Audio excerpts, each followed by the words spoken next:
In our first tale of dark temptation, a man trapped under his car. The ultimate form of annihilation. This is no repair job. Law enforcement didn't know what they had. Do they have a homicide? Do they have an accident? The truth is a sordid tale of twisted desires. It's like, wow, I'm not the only one in the world that has this kink. I've been in prosecution for over 25 years, and I hope not to see another case like this. And later, women under a spell. He was really only interested in his concept of power, that you could have power over people. Hoping magic will make their dreams come true. He believed that he had acquired magical powers. But that temptation can lead to a deal with the devil.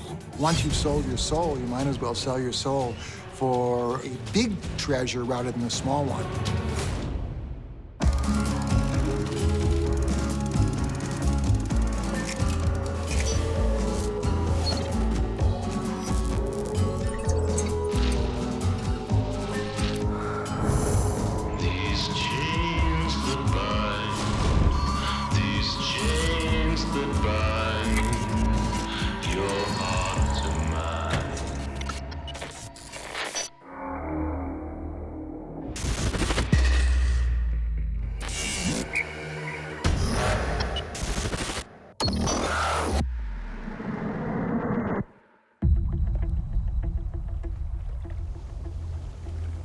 If you're looking for wholesome living, you could do a lot worse than Okeechobee.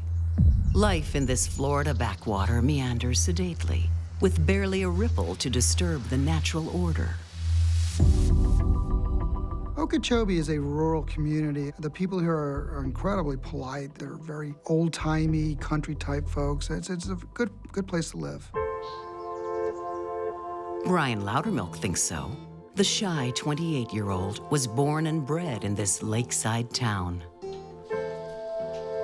One thing Brian loves more than strumming his guitar is his wife, Stephanie. Sounding good, baby.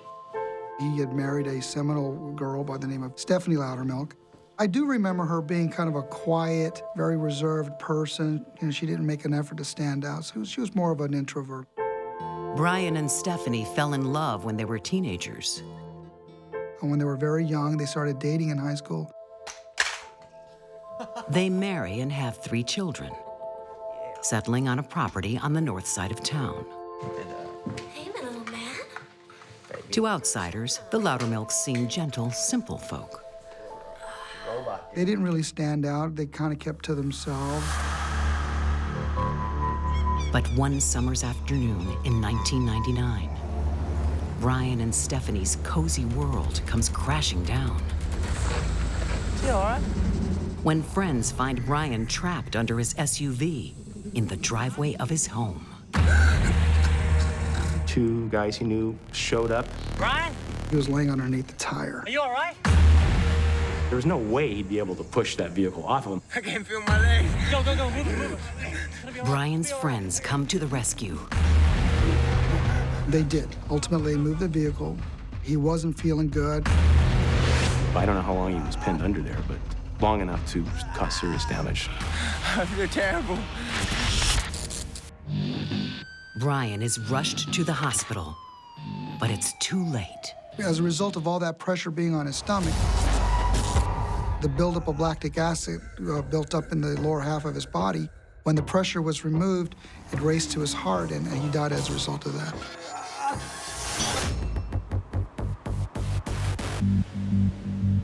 Law enforcement didn't know what they had. Did they have a homicide? Did they have an accident? How did he come to be pinned under the wheel? What cops find at the scene only raises more questions. They were kind of dumbfounded. They saw a ditch, a shallow ditch, which was kind of strange. They saw a cushion and a board. In his car, another baffling discovery. It was like a wooden beam of sorts with a shoe attached to it, or some kind of a sandals attached with spikes on it. Scrawled on it are the words, "My wooden Stephanie."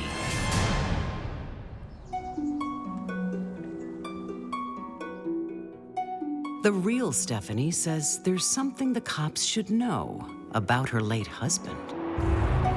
He had a very specific sexual fetish or deviation or perversion. Brian got his kicks from feet. She's telling law enforcement officers that this is what Brian was into. Being turned on by toes can start way back in early childhood, according to sex therapist Alexandra Katahakis. A foot fetish is an attraction towards an object. It's not a whole person. And if a child early on is not getting the full object, let's say, of the mother, her eyes, her face, being mirrored back appropriately, the child may start to fetishize one aspect of her. And that could naturally be a foot, especially when you think about a 2 or 3-year-old. For Brian, that early fetish ends up ruling his life. To sexually satisfy her husband, Stephanie has to go in feet first.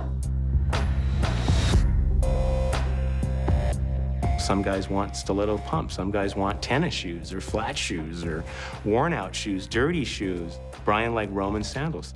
If you can think of it, somebody is masturbating to it right now, I guarantee it. Jeff Valencia shares Brian's passion for feet. They bonded by correspondence. Brian contacted me because of our mutual interest in the fetish. And I'm sure, like most of these guys growing up, feeling unusual or like you were the only one in the world that had this, and then all of a sudden you meet somebody else and you feel elated, you feel relieved. It's like, wow, I'm not the only one in the world that has this kink.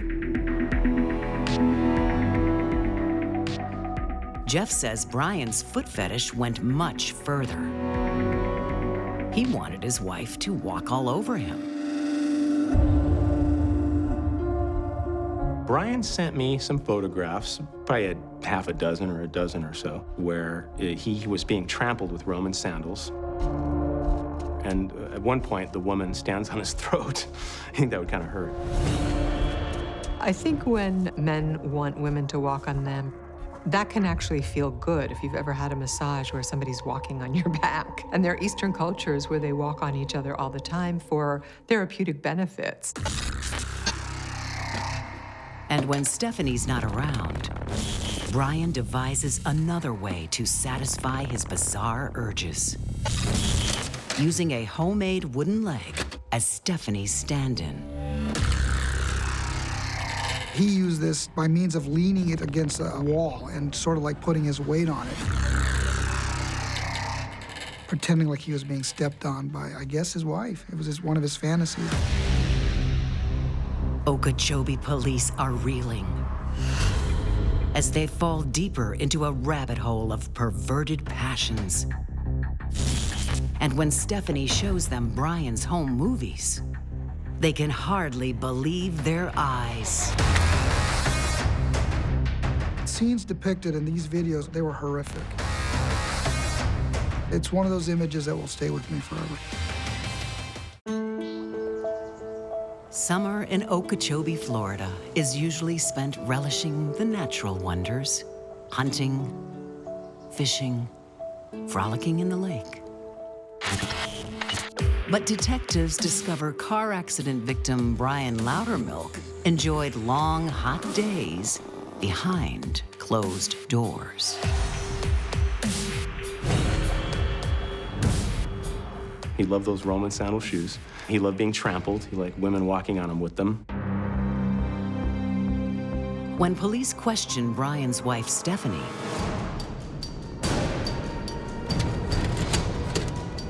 she offers proof of her husband's dark desires. When you do homicide cases, you see a lot of ghastly scenes, and they stay with you, each and every one of them. The scenes depicted in these videos, they've stuck with me as well. They were horrific. Brian's been making films about his foot fetish.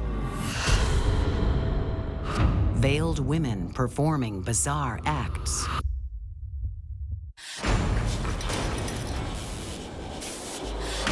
A hole that had been cut in the floor, and some type of plexiglass or clear glass was put over the hole so that the camera underneath it could capture images. Images of insects being squashed. Then, something more sickening. His favorite thing was the baby chick being squashed. Animals like mice and rabbits being stepped on. It was horrible. Come on, now! Brian doesn't just love feet. He loves to see feet kill. His obsession is called crush. There's a whole host of people that are into crushing small animals like puppies and kittens. For most people, that's not going to be arousing because of the empathy centers in our brain. For people who don't exhibit empathy, they're not going to see it as gruesome or horrible. You can't do that to animals over and over and over again with not feeling anything. Unless the person is sociopathic or they're so desensitized, they're just not feeling anymore. The only thing Brian is feeling is aroused. I think human sexuality can be rerouted into just about anything. Any activity can be eroticized. Brian's pen pal, Jeff Valencia, is also a self-confessed crush freak. I've been called the godfather of crush. I kind of started the genre. Jeff's made dozens of crush videos, but only with insects. He and Brian were part of an underground network of crush fans. I only got one of Brian's videos. I guess he was making them and trading them with other people. At the time, there was only a handful of guys who were actually producing and distributing them. Brian's letters to Jeff also reveal that his bizarre fetish bubbled to the surface back in high school. He said when he was in school, he would glue lizards or crawdads or something on the floor next to the teacher's desk, so when she got up, she would step on them.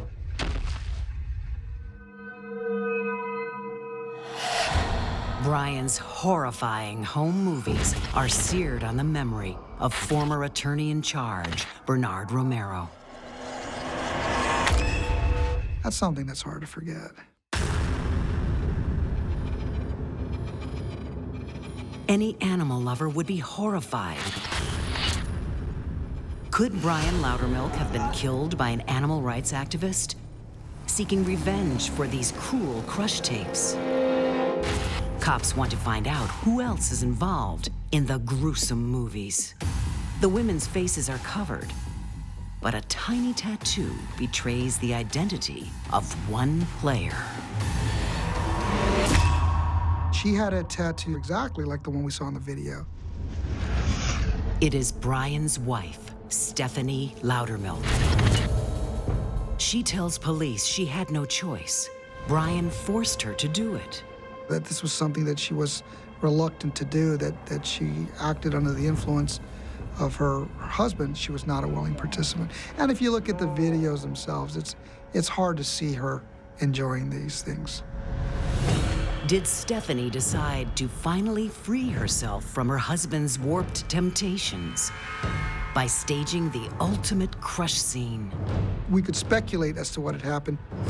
Did Stephanie have a motive? Was this a murder? Was this an accident? What this was all about?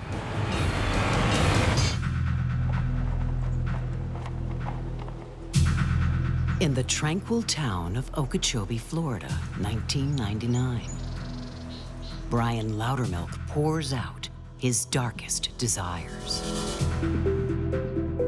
The drawings that Brian sent me always look like a tall Roman goddess. There's one where she's squashing a city. He shares his wicked secrets with fellow crush freak Jeff Valencia. His ultimate fantasy, which is not just his, this is shared by at least 800 guys that I've talked to, wanting to be squashed, completely squashed.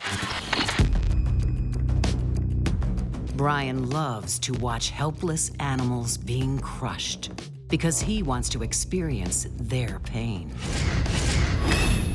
Well, let me explain the fetish in the simplest form. A man wants to be shrunk down to 1 or 2 inches tall and stepped on and squashed. That's it. Brian's darkest fantasy: to be flattened by a giant Roman goddess. This act of being crushed really has to do with annihilation.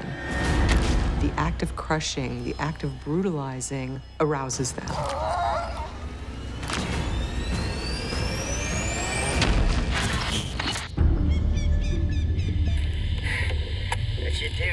In the summer of 1999, Brian hits upon the perfect plan to satisfy his burning fetish. Make sure you drive slowly now. I just can't imagine the forethought that went into it. I yelled a safety word.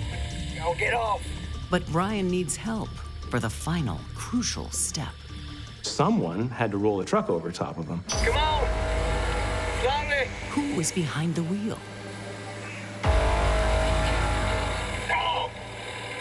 The driver walks away, leaving Brian alone to enjoy the agony, which, for him, is ecstasy. It was apparent that he consented to this, at least to having the vehicle placed on him.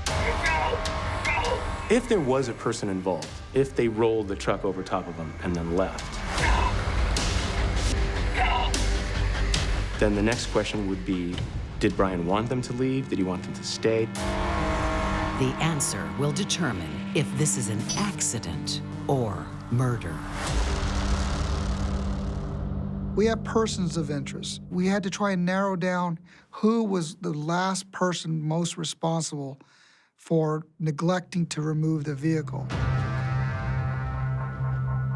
Police think it must be someone Brian knew. His wife, Stephanie, has already admitted she resented starring in Brian's gruesome home movies. Quick, gotta call 911. Wow, what happened? Brian, he had an accident. And according to Brian's rescuers, Stephanie was surprisingly calm when she heard about his unfortunate accident. Yeah, my husband's hurt himself. I need an ambulance. Her emotional reaction to this was described to me as subdued. Did she already know Brian was trapped? Investigators have no evidence connecting Stephanie to the crime. Stephanie was ruled out as a murder suspect would be one way of putting it, but more importantly, she was never included as the murder suspect because there was insufficient evidence. What about the other performers in Brian's cruel films? Were they also doing this against their will? Come on, do it. Do it. Now. We did see an image in one of these video recordings of another woman, so obviously either a person volunteered to do it, or was coerced to do it, or was paid to do it. I'm not sure. But there was definitely another woman in one of these videos. But Okeechobee police can't trace the second veiled crush queen. She was also dressed in a sort of a classical, ancient Egyptian way with a veil across her face. She didn't have any marks or tattoos. We were not able to identify her. Attention turns to the two men who found Brian. We had suspicions that it might have been one of his friends. One of them, who I believe was homeless at the time, was intoxicated and forgot to remove the vehicle.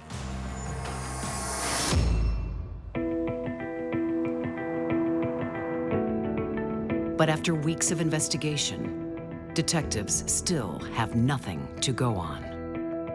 In terms of the evidence that we could rely on, we did not have enough for a homicide prosecution. All the evidence pointed to, at most, was as a dreadful accident. Investigators can't build a murder case. But there is one conviction. For animal cruelty. The perpetrator, Stephanie Loudermilk. She is given 2 years probation. A year after Brian's death, crush movies are outlawed in America. Seeing these animals being crushed for pleasure is just, it's hard to accept. You know, you hunt, you fish, you eat. These were being killed for sexual pleasure. Jeff Valencia stopped producing his insect crush films. I have not been involved in production of crush videos since 1999, since October of 1999, when House Resolution 1887 was passed into law by the Senate. Crush is still considered aberrant. It's a federal offense to engage in this kind of behavior in this country because it's cruelty to animals. To this day, no one has come forward to name the driver behind Brian's final crush rush. We just don't know what happened. It's one of those things that I'll wonder about, you know, for as long as I do this job. One thing is certain. Brian Loudermilk's overwhelming temptation drove him into darkness. He engaged in a course of conduct that was so dangerous that in pursuit of this fetish, this pleasure, it killed him. Come on! Slowly! I think Brian's obsession was a gross form of mental illness. He had to have somebody literally drive a car over him. And that was the ultimate form of annihilation. In his mind, this was an act of love. In order to love him, you had to squash him to death.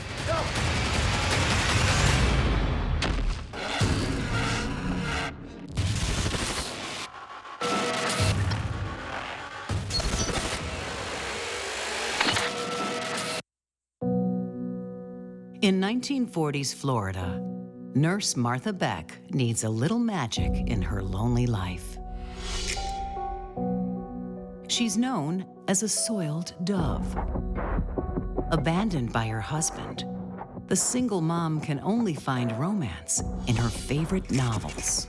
Martha was the object of cruel jokes from the time she was young because she was this large, obese person. Martha thinks her size will put off any suitor. And when she looks for love in the Lonely Hearts columns, she leaves out one tiny detail: her weight. A man in New York takes the bait. Her ad was answered by Raymond Fernandez. The two began to correspond. She became enraptured with the sort of poetic nature of his advances. One particular request sends Martha swooning. Will she send him a lock of her hair? And so she completely embraced this as a romantic overture, sent him a beautiful long lock of her hair.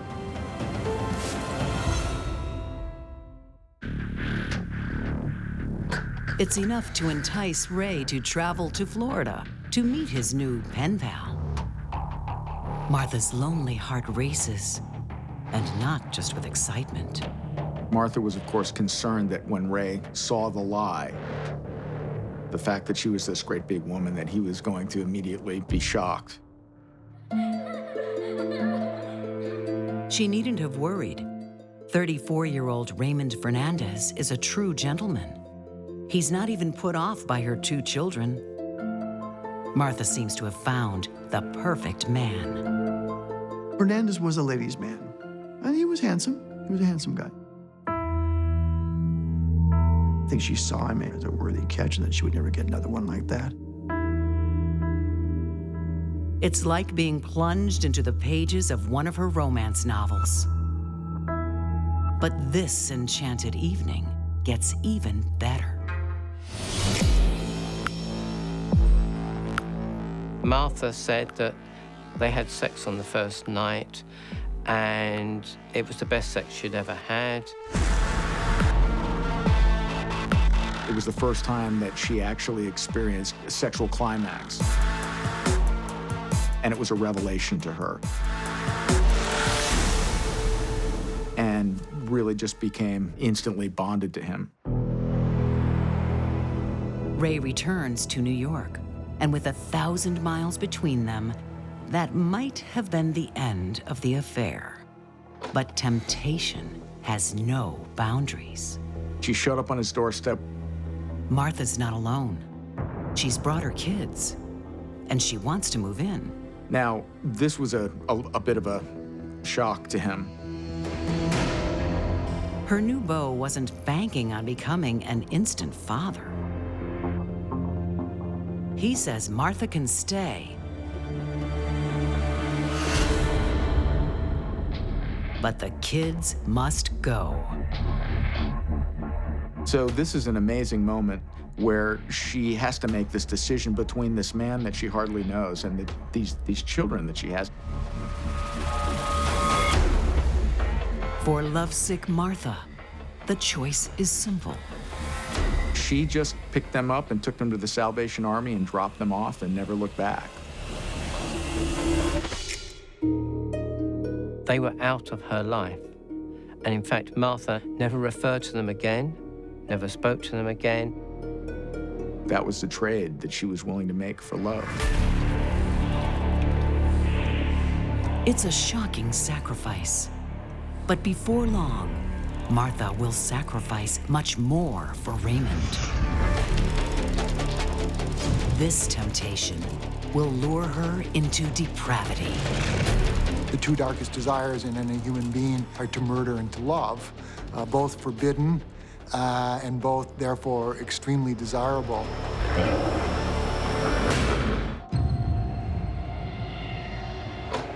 Some people will sacrifice almost anything for love. And when the temptation is just too great, they'll even sacrifice their own flesh and blood. In 1948, New York, Martha Beck has just abandoned her own children to please her new beau, Ray Fernandez. That was the trade that she was willing to make for love. She obviously wanted her man. She would do whatever was necessary. Anyone would think Martha's under a spell. Ray knows she is, because he's a voodoo priest. As a practitioner of voodoo, Raymond Fernandez believed that he had acquired magical powers, and that one of the most important of these magical powers was the ability to attract love. Donald Constantino is professor of folklore mythology at the University of California. He says Ray Fernandez used voodoo as an insidious way to control women. Voodoo is primarily a possession cult religion. There's a mutation of it called hoodoo. And hoodoo really relies more on controlling people at great distances. And so it seems to me that these were the sort of things that Raymond Fernandez embraced. Raymond became entranced by voodoo during a stint in prison. His cellmate was a black man who identified himself as a Haitian and a practitioner of voodoo. And it was during this time that Raymond reports the secrets of voodoo were passed on from his cellmate to him, and that he became an adept at voodoo practices. The thing most commonly associated with voodoo is voodoo dolls. And the point with voodoo dolls is that you can not only stick pins in them, but you can do anything to them. And that their manipulation can be not only violent, but it can be pornographic. Voodoo was brought to America by Haitians immigrating to the Deep South. It soon captivated the rest of the nation. Voodoo became an obsession in American culture in the 1930s. And its rise in popularity as a subject was really an aspect of the bad times of the Depression. The rituals of voodoo and hoodoo that Ray embraced and talked about openly was something else that was very new to the American popular culture. It was later embraced in movies and so forth. It's where we get our zombie culture from, really. So combined with their sort of sexual aspects, the fascination with this sort of black magic, this occult sort of layer on the whole story was really fascinating to a hungry American public. Ray reveals his dark side to Martha.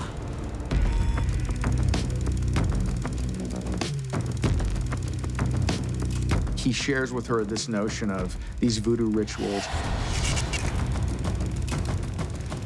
Martha, rather than rejecting Ray Fernandez, embraces him.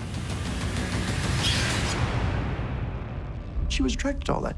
The edginess of it, the voodoo, it was all mystical, mystique.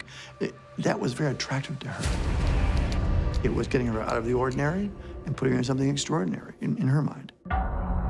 Besides, this voodoo makes her man a demon between the sheets. Informed with all the prowess that he believed he had through his voodoo rituals, he performed very, very well. So well that Martha is under his spell. Now Ray can divulge his blackest secret. He's using voodoo powers to con lonely women out of thousands. He would begin a correspondence with these women and suss out through the writing of letters whether he thought that they had money. It might be a life insurance policy, the deed to a house, bank accounts, etc. And at some point, when the money ran out, he would abandon them. Ray even admits he used his tried and true formula on Martha, performing ancient rituals to capture his victim's heart. He would concentrate on the woman that he had sent the letter back to make her do what he wanted her to do. Sometimes he would put some powder in the letter as well, or dust the letter with this powder, which he bought from a Jamaican woman in Harlem. He would ask for locks of hair. He would ask for a piece of jewelry or something personal to these women. He was actually embracing these things to create a sort of a sense of juju, to somehow manipulate these women.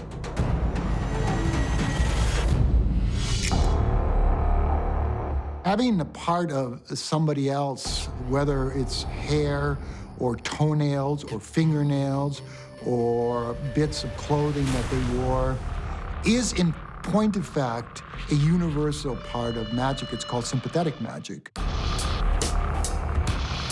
If you do something to either a body part or a material object that belonged to a person, you're doing something to that person herself. He was really only interested in this concept of power, that you could have power over people.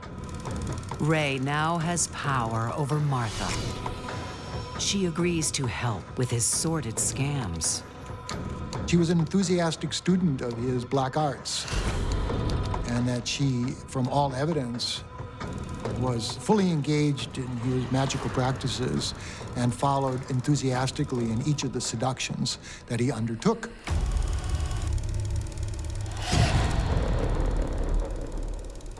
She was willing to do just about anything for him. Together, they weave their magic, conning dozens of women through the Lonely Hearts columns. Many of these women were too embarrassed to go to the police. They were ashamed that they had been taken. They didn't want to be viewed as sexual victims. And so this, again, made it easy for him to get away with it.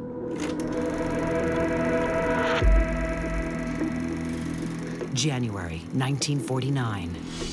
Ray and Martha turned their voodoo charms onto 66-year-old Janet Fay. Raymond used his voodoo powers, according to him, to attract this woman and to strike up a romance with her. How long have you been in this town for? The wealthy widow agrees to marry Ray. She moves to Long Island to live with her handsome new fiancé and his sister. Martha always went with Ray as his sister. Most people accepted that, I'm sure. Ray steals Janet's heart, and a lot more besides. Janet, again, was easily seduced, and over time began signing over all of her paperwork. her banking, the deed to her house, etc. Now that they're engaged, they can get up close and personal. But this scam is getting under Martha's skin. All the time, she could see that he was having relationships with these women. When she'd step out the door, he would have sex with them. So far, Martha's accepted a lot about her man. She draws the line at sleeping with the enemy. Martha was getting angrier and angrier because Ray had to play his role. He had to play the role of the lovesick man, and it just absolutely pushed her rage buttons, and she just hated this. And when she finally snaps, no amount of black magic will control her fury.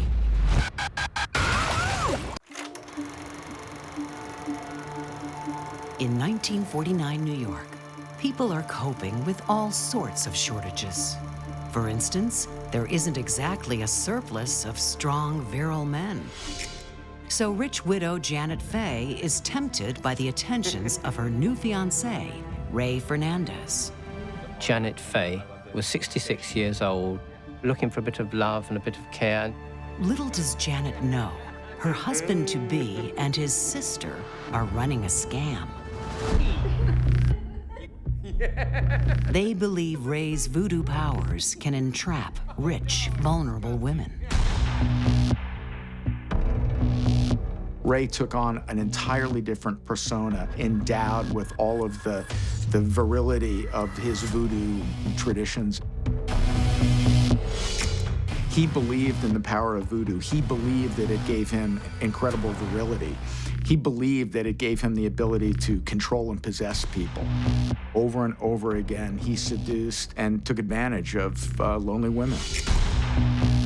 Ray and Martha aren't even brother and sister. They're lovers.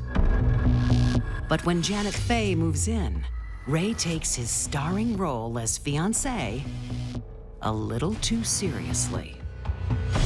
Martha gets up in the middle of the night and finds that Janet Faye has snuck into Ray's bedroom and is in bed with him. For Martha, this voodoo spell has become a curse. Get away from him! Janet Faye called her a brazen bitch. Get out of here, you mad bitch! Get away from him! Who do you think you are? You're not going to live with us when we get married. At which point she becomes so enraged that she picks up a hammer out of a toolbox and strikes Janet Faye to the back of the head, crushing her skull. The horror isn't over. Janet's still alive. And at that point, Martha Beck says to Ray, "You have to finish it." And so Ray took that bloody hammer, took Janet Faye's scarf, and made a tourniquet out of it, and twisted it slowly until he strangled her to death. Come on. Feel. For Martha and Ray, a line has been crossed. There's something about the mixed pathology of these two people that makes for this really toxic cocktail. This is a moment where something happens. There's a French term for it called a folie à deux, which means shared madness. The couple has added murder to their magic ritual. Once you've sold your soul, you might as well sell your soul for a big treasure rather than a small one. So he worked his way up from just fleecing the lovelorn out of their incomes to killing them.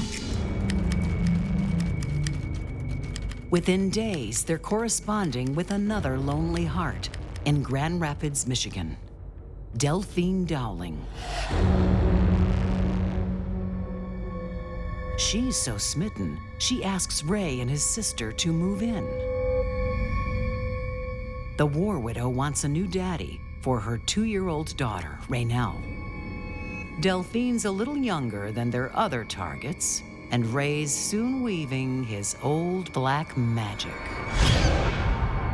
Ray seemed to jump into bed with Delphine straight away. What Delphine doesn't know is her new beau has many secrets. Her Prince Charming looks a little different without his crown.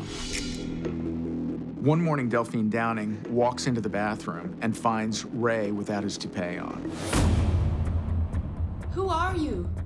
which is a complete shock to her. It absolutely upsets her and seems to tip her off into what's really going on. Who are you?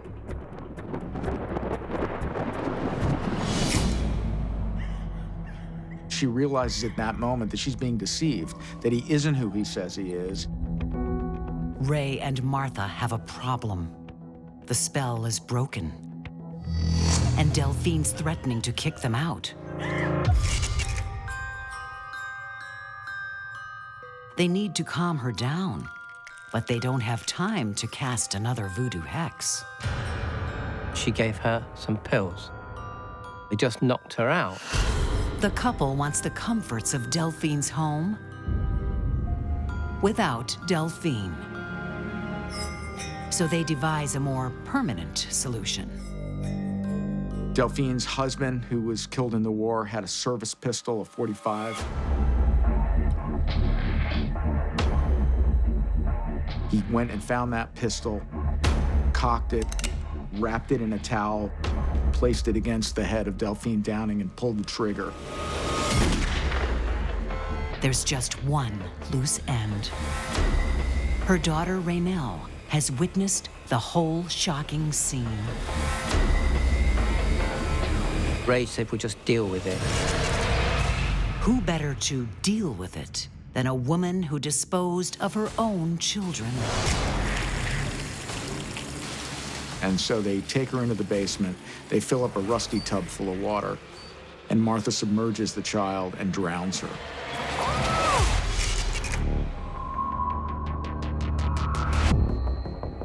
After the double murder of this woman and her child, Ray and Martha go to the movies. They don't even move out of Delphine's Michigan home. Lost in their voodoo obsession, Ray and Martha truly believe they're untouchable. They thought they were powerful because of the voodoo itself, but they probably saw themselves as kind of more special than anybody else, that they could do this with impunity, that they actually could get away with it. They do take some practical precautions, typing more letters, including one to the family of their first victim, Janet Fay. Fernandez and Beck wrote a letter to the family saying that everything was okay, and it was typed up neatly on a typewriter and ultimately signed. And that's where their plan comes unglued. But the problem was that the family understood that Janet Fay, A, it wasn't her signature, and B, she couldn't type. So this was instantly a cause for alarm, and they set the police upon trying to find their mother. The NYPD traced the letter back to Ray Fernandez and Martha Beck. They can't find the couple, but they do unearth something in the basement of their Manhattan house. New York detectives had found the body of Janet Fay cemented in the floor of a building. Meanwhile, in Michigan, neighbors are concerned about Delphine and her daughter. They haven't been seen since a mysterious couple moved in.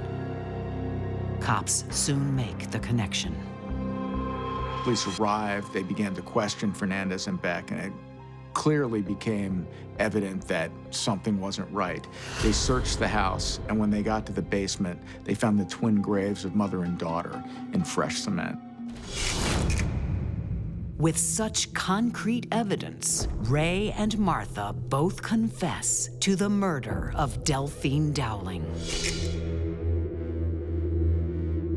After Fernandez and Beck were arrested in Michigan for the murder of Delphine Downing and her daughter, it became clear to them right away that there was no death penalty in the state of Michigan.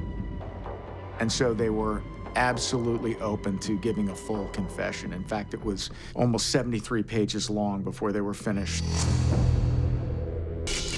If police are expecting remorse from Ray, they're sorely disappointed.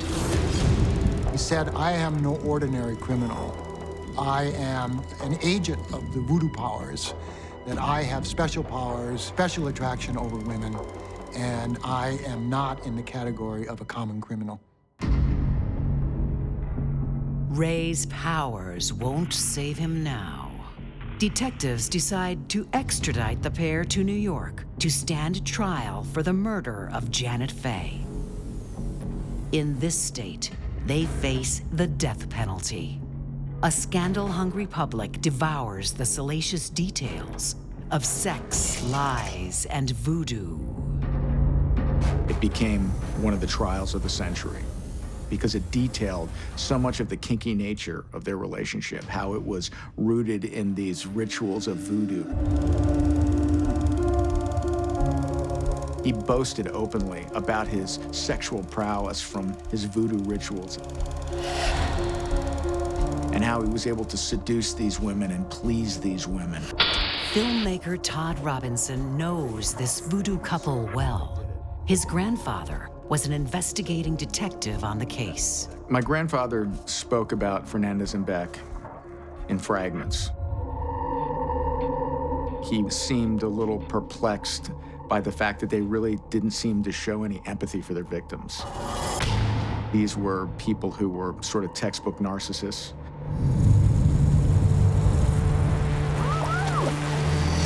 And they were just really obsessed with their own relationship and their own needs.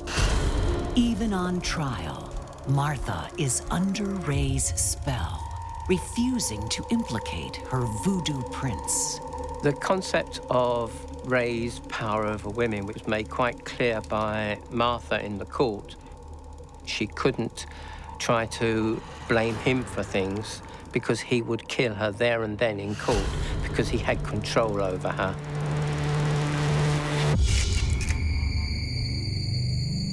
But he can't control the jury.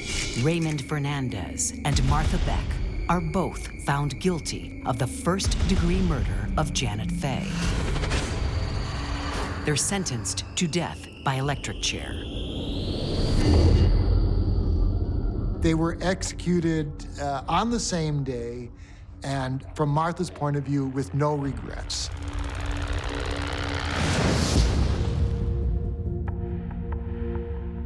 From the moment Martha first laid eyes on Ray, she was lured into a temptation that led her to the darkest place of all. She was very happy to follow her lover, Raymond, not only here on Earth, but to hell and beyond.